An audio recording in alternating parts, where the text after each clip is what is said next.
देवेंद्रजी, एक किस्सा आठवला मला की आपण जेव्हा मुख्यमंत्री म्हणून ते तुम्हाला बाहुबली म्हणतात, खरं तर तुम्ही आमच्यापेक्षा ज्येष्ठ आहात, नेते आहात. आणि आम्ही ज्या कॅबिनेट मध्ये काम करतो त्याचे तुम्ही प्रमुख आहात. तुमच्याविषयी आदरभावच नेहमी येतो, पण आज ममत्व भाव येतोय. कारण ते तुम्हाला बाहुबली म्हणत आहेत, काही वर्षापूर्वी मला शिवगामिनी म्हणत होते. तर शिवगामिनी बाहुबलीची आई आहे आणि त्याच्यामुळे मला आज तुम्हाला बघताना वेगळाच भाव आला.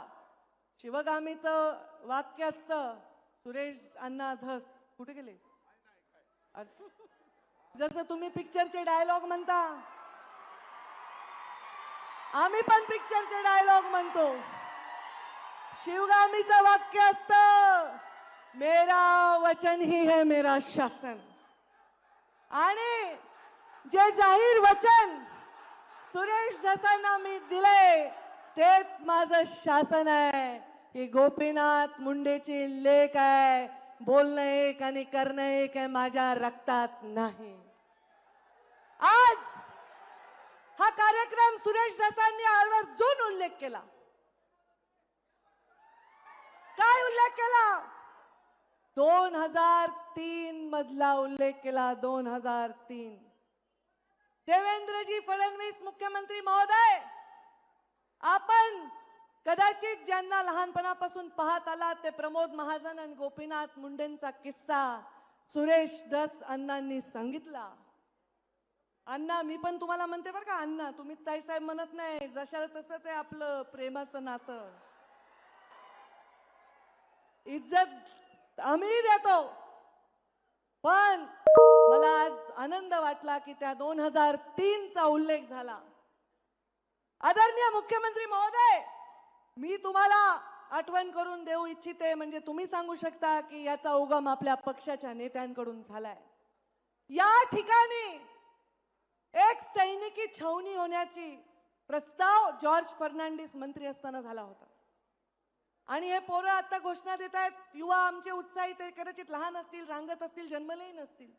2003 यामध्ये प्रमोद महाजनांना एक पत्र मुंडे साहेबांनी 2003च्या जानेवारीत दिलं आणि 19 फेब्रुवारी 2003 ला जॉर्ज फर्नांडिसांना पत्र दिलं की हे 40-42 जे गाव आहेत हे माझे गाव आहेत. इथे राहणारे माणसं माझे जीवाभावाचे. इथे सैनिकी छावण्या करू नका. इथे शेतकरींचा उदरनिर्वाह शेतीवर जातो. या जमिनी बागायती असून इथे पाणी येण्यासाठी इथे एखादी उपसा सिंचन योजना करा. हे 2003 चं त्यांचं पत्र, ज्याचा आवर्जून सुरेश अण्णांनी उल्लेख केला. आपल्या जिल्ह्याच्या शेतकऱ्यासाठी, आपल्या जिल्ह्याच्या तळागाळातल्या माणसासाठी सदैव काम करताना, कुठली भूमिका घेताना कधी मागे पुढे बघायचं नाही. आजच्याही कार्यक्रमात चर्चा होती, पंकजा मुंडे येणार येणार येणार. का नाही येणार बाबा? सुरेशांना, तुम्ही आपल्या जयदत्तचं लग्न केलं तेव्हा मला साडी घेऊन, पत्रिका घेऊन आला होतात. तेव्हा मी आले. धाकट्याचं नाव काय? सागरचं करताल तेव्हा बोलवलं तर येईन बाबा, नाही बोलवलं तर नाही येणार. पण हा कार्यक्रम शासनाचा आहे आणि आज तरी शासन देवेंद्र फडणवीस आणि पंकजा मुंडे मंत्री आहे, राधाकृष्ण वाके पाटील मंत्री आहे, तेव्हा मी आले. तुम्ही घरगुती कार्यक्रमाला बोलवलं तर येईन, पण हा सरकारी कार्यक्रम आहे आणि हा माझ्या शेतकऱ्यांच्या भविष्याचा कार्यक्रम आहे. त्यामुळे इथे कुठे बॅनर मध्ये फोटो आहे का, पत्रिकेत नाव आहे का, माझी खुर्ची कुठे आहे, ह्या कसल्याही गोष्टीत मी पडले नाही. तुमच्यात जरी बसून मला बसता आलं तरी मी आले असते. पण माझंही भाग्य मोठं आहे ना, मी पण मुख्यमंत्र्यांची लाडकीच वाटते, कारण मी त्यांच्या हेलिकॉप्टर मध्ये आले. पण देवेंद्रजी फडणवीसांना मला सांगायचंय, बीड जिल्ह्यात जेव्हा 6 पैकी 5 आमदार निवडून येतात तेव्हा तुम्ही मुख्यमंत्री होता. बीड जिल्हा फार लकी आहे, कारण बीड जिल्ह्यामध्ये 19 मध्ये 14 मध्ये 6 पैकी 5 आमदार निवडून आले. आता आमचे सहकारी आमच्या बरोबर आहेत, आमच्यावर राष्ट्रवादी आहे, अजितदादा पवारांचेही आमदार आहेत. आम्ही मरमर करून काम करून निवडून आणलंय. आज आम्ही एकत्र आहोत. ते पालकमंत्री आहेत, त्यांना विश्वास आहे की पालकमंत्री झाल्यानंतर कडकपणे काम करून या जिल्ह्याच्या कानाकोपऱ्यात विकास देण्यासाठी ते आम्हाला नेहमीच सहयोग करतील. पण आज देवेंद्रजी, तुम्ही मुख्यमंत्री झालात तेव्हा पहिल्यांदा आलात, 5 आमदार या बीड जिल्ह्याचे झाले आणि मी पण मंत्री झाले.